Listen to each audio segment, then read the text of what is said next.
Hey everyone, I hope you're having a great day. So in this video, I want to share with you how I set up my bullet journal. I've wanted to make this video for a while, but I only go through 2 journals a year. So I create one at the start of the year, and then about halfway through, I run out of room in that one. And that brings me to this one. So I'm going to share with you how I set up my kind of reset journal for the year.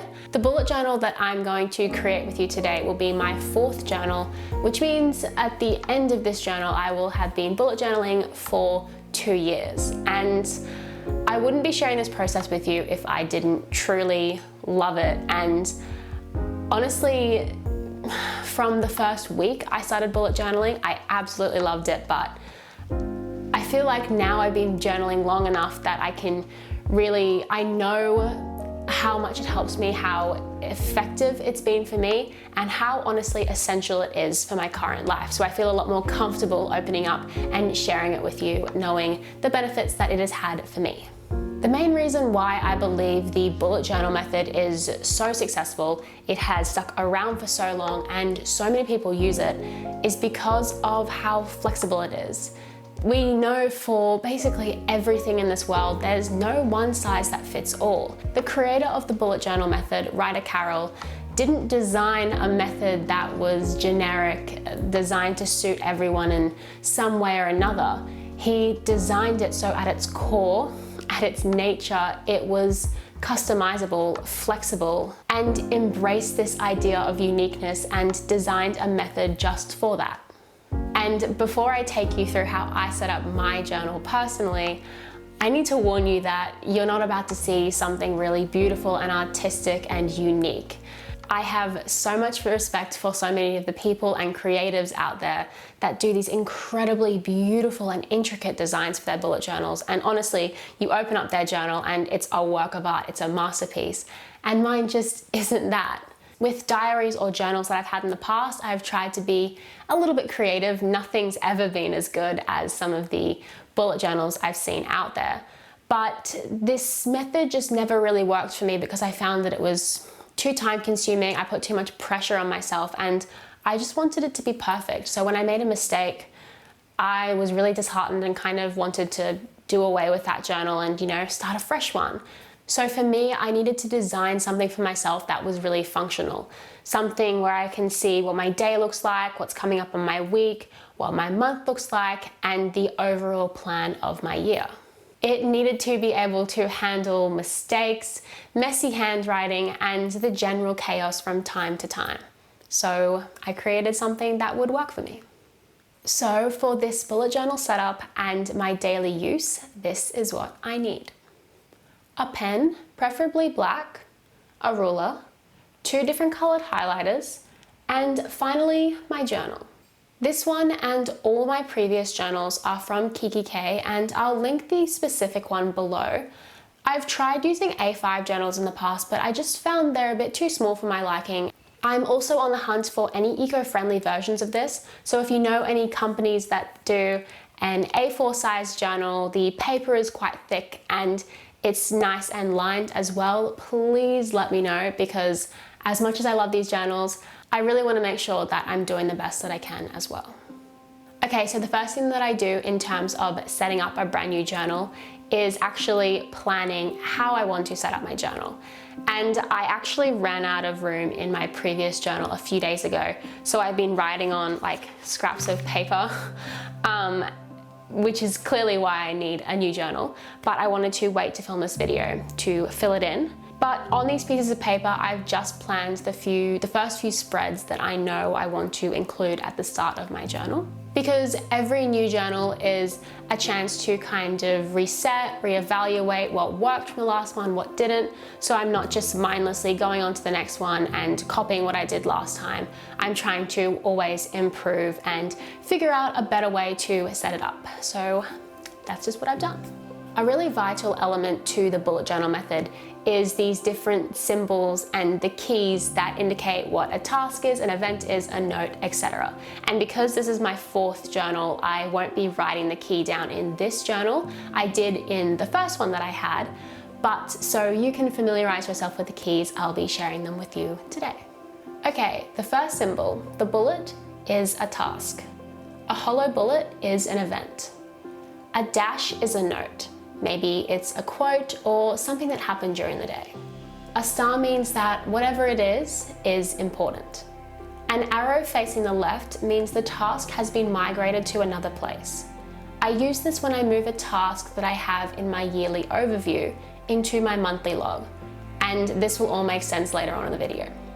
But it shows my future self when I look back on my yearly overview that I have acknowledged the task or event and I have moved it to its rightful place, so nothing ever gets lost or forgotten. An arrow facing the right means the task has been moved to another day, usually from the daily log, and it's usually being moved to the next day. It's an unfinished task and therefore still needs to be completed. A line means the task or event is no longer necessary or has been made redundant. Okay, so let's get into the actual setup. The first thing I do is write my name, the date of creation, and some personal details. This journal is my life, so if I lose it, I'd like to think someone would return it, but it never hurts to give some incentive. Then on the first page, I create my index. This makes finding specific things within my journal super easy. And this is just my general index, where I'll find important parts of my journal like monthly logs. On the following pages, I create 3 other indexes, which is where I put the important things specific to these categories. I have one for this YouTube channel, another for general work, and finally one is personal. I really want to spend the rest of this year focusing on incorporating more things that just make me happy into my general life. So I'm going to keep track of that here. Before we continue, we need to number our pages. For the indexes, I use Roman numerals. My next few pages are personalized collections or things that are important to me, like my goals. I also have a page for quotes where if I come across a quote I love, I write it down and I can then look back on them if I'm feeling down or needing some sort of inspiration. I then have a page for books that I'd like to read and things that I'd like to watch. So I'm never stuck for content and I can just generally keep track of what I'd like to consume, or things that people have recommended and that I don't want to forget. And finally, I have a page for video/content ideas. Next, we move into an overview of the next 12 months. There are so many different ways you can set this up, but I really like this format because it's so easy for me to put upcoming tasks or important dates in. For me, it's a really clear overview of what's coming up and also a really simple yet effective setup. And now we move into the monthly log. This is probably my favorite thing to set up in the whole journal as it provides me with the time and space to stop, reflect, and reset. My monthly log is designed in almost calendar format because I have found that it just really works for me. On one page, I set up the month itself, and on the other page, I put in the important tasks or goals that I have for that month. This helps me be really intentional with how I spend my time and where I'm putting my energy. I always really look forward to the new month when I get this opportunity to reflect and figure out what I want from the upcoming one. I also set an intention for each month and write that at the very top of both pages. And before we forget, we need to put our monthly log into the index as well, because this is another one of those important pages we may need to find later. To fill in my monthly log, I look back on my yearly overview and move the tasks/events into the respective dates in the monthly log. Once they have been migrated, I change the symbol in the overview. I also use this log to track my physical activity and yoga practice. I have tried a separate habit tracking page in the past, but I find this is the most efficient way to track these habits, and it's really easy through the colors to see how consistent I'm actually being. At the start of each week, I turn to my monthly log to see what I have coming up, and I also plan my week accordingly. Which brings me to my daily log. every night before I stop work, I pop the following date at the top and I write/schedule out the next day. I use my monthly log to see the tasks or events I have for that day and then migrate them into my daily log. I also look back on the day I've just had to see if I have any unfinished tasks that I need to do that can then be moved to the next day as well. So what we have here in my daily log ends up being my to-do list or schedule. It also acts as a snapshot in time, which is one of my favorite things about this method. The days can often really easily blend into each other, and I so often forget what I did yesterday, let alone the previous Wednesday. By having these daily logs, I can really remember what that day was like, and I can always see what I achieved. My daily log consists of tasks, physical activity, events, notes, and anything else that I want to write down. Sometimes it's really short and only includes my tasks for the day, and sometimes it's filled with meeting notes or video ideas. That's what's so brilliant about this method. It can be whatever I want it to be and fulfills every need that I could have. The final piece of my bullet journal is my journaling section. For this, I simply start from the back of the journal and work my way in.